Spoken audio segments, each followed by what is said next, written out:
Good day to all of you. My name is Rich Jewel Estrada from BSc 1-2. Today, I will discuss with you the marginalization theory and the critical feminist theory.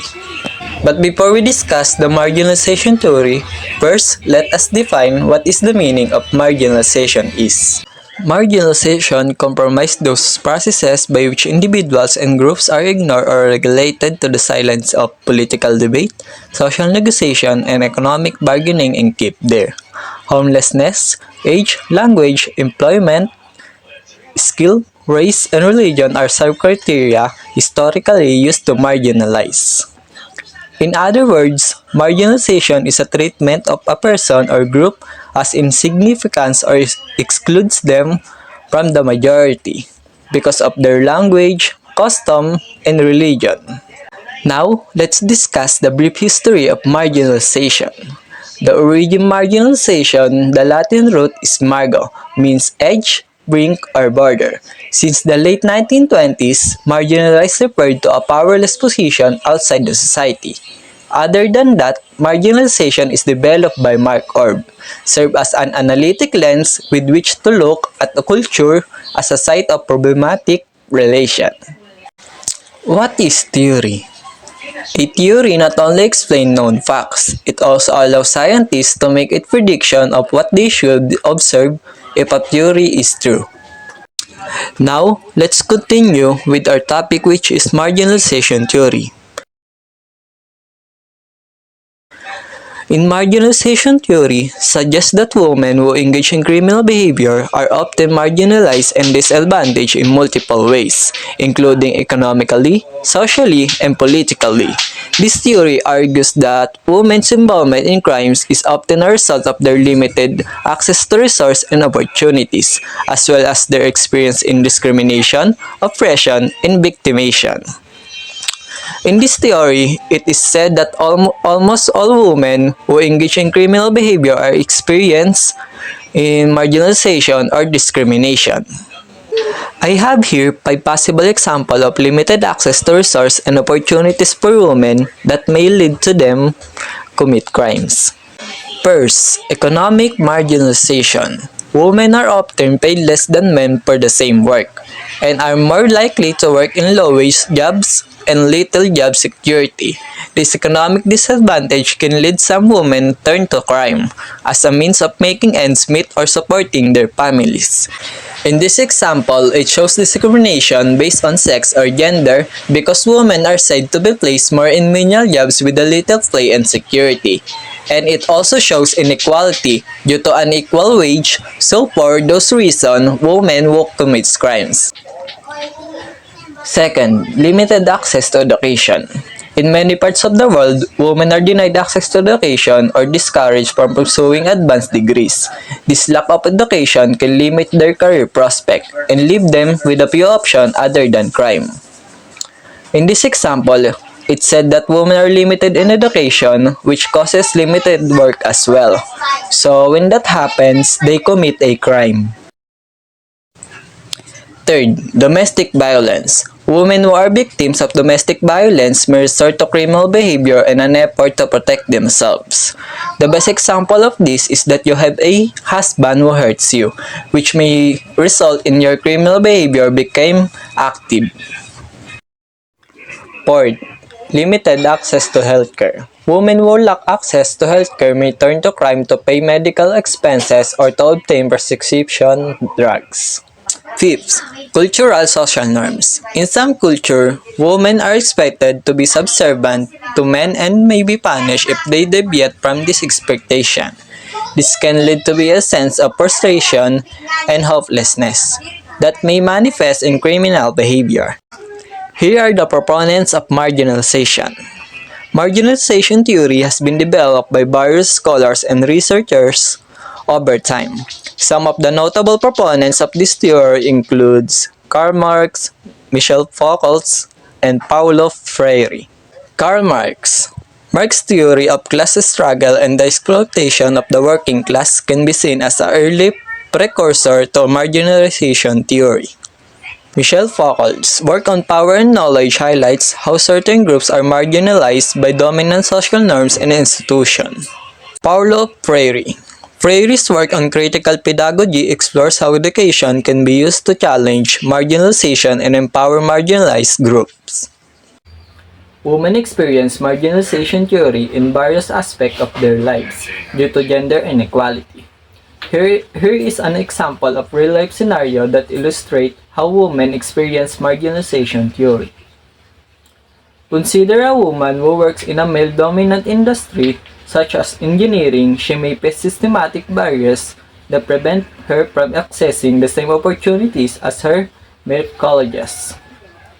She may have to work harder to prove herself and overcome gender stereotypes that cast doubt on her abilities.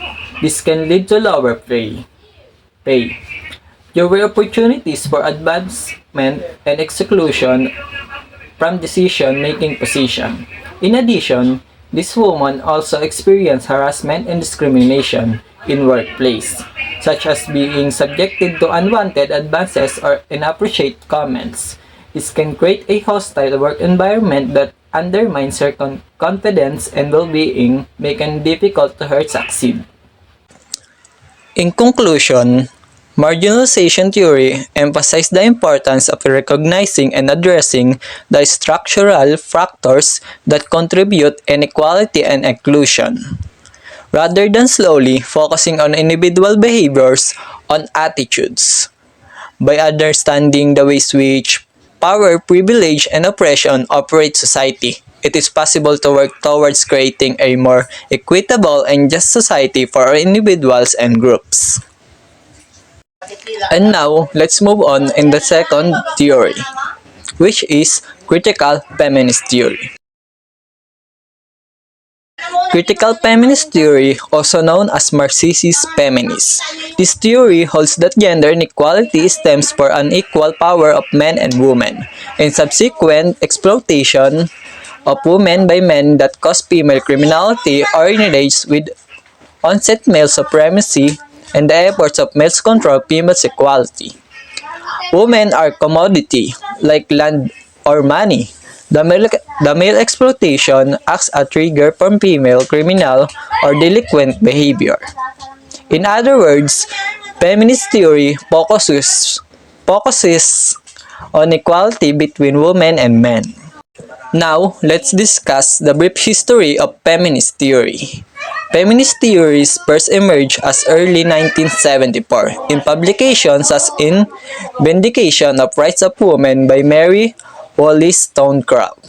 The Changing Woman, Ain't I a Woman? Is page after the illegal voting, and so on. Some key concepts with the critical feminist theory include: Number 1. Patriarchy. The term patriarchy refers to a system of social organization in which men hold primary power and authority over women. One example of patriarchy is women earning less than men for the same work done.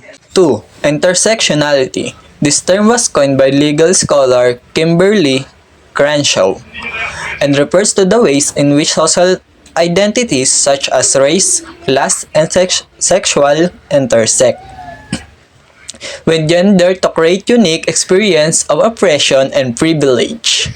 Number 3. Gender performativity. This concept, developed by philosopher Judith Butler, suggests that gender is not an inherent characteristic but is rather a set of performative acts that individuals engage in to create an illusion of stable gender identity. The male gaze. This term, developed by feminist film theorist Laura Mulvey, refers to the ways in which visual made and structured around the heterosexual male perspective, often objectifying and sexualizing women for male consumption. Number 5. Feminist consciousness raising. This practice involves creating a space for women come together and share their experience of oppression and challenging dominant narratives around gender and power. Here are the proponents of critical feminist theory. Critical feminist theory has been developed by multiple scholars over time. Some of the prominent proponents of critical feminist theory includes Bell Hooks, Angela Davis, Judith Butler, Kimberly Crenshaw, Patricia Hill Collins, and Nancy Fraser. Among others, these scholars contribute to the development and expansion of the theory through their writings and activism, focusing on issues related to gender, race, class, and other intersecting identities. Critical feminist theory is a perspective that examines how gender, power, and oppression intersect in society. One real-life scenario where critical feminist theory can be applied in this is in the workplace. For example, women may discouraged from pursuing certain careers because of they are viewed as masculine or not suited to their gender. This reinforces traditional gender roles and limits the opportunities available to women. Additionally, workplace culture may prioritize characteristics that are traditionally associated with men, such as aggression and competitiveness, while dismissing traits that are considered more feminine, such as collaboration and empathy. In overall conclusion, critical feminist theory, also known as feminist critical theory, is a perspective in social and political theory that aims to analyze and critique the ways in which gender inequality and patriarchal power structure are embedded in social institutions and cultural practices. It is core critical feminist theory seeks to understand and challenge the systematic oppression and marginalized experience by women and other gender groups in society. It often focuses on the intersection of gender and other social identities such as race, class, sexuality, and ability, and how their intersection shapes power relation, experience, and oppression. Again, I am Rich Estrada, and always remember, there is no force more powerful than a woman determined to rise. That's all. Thank you.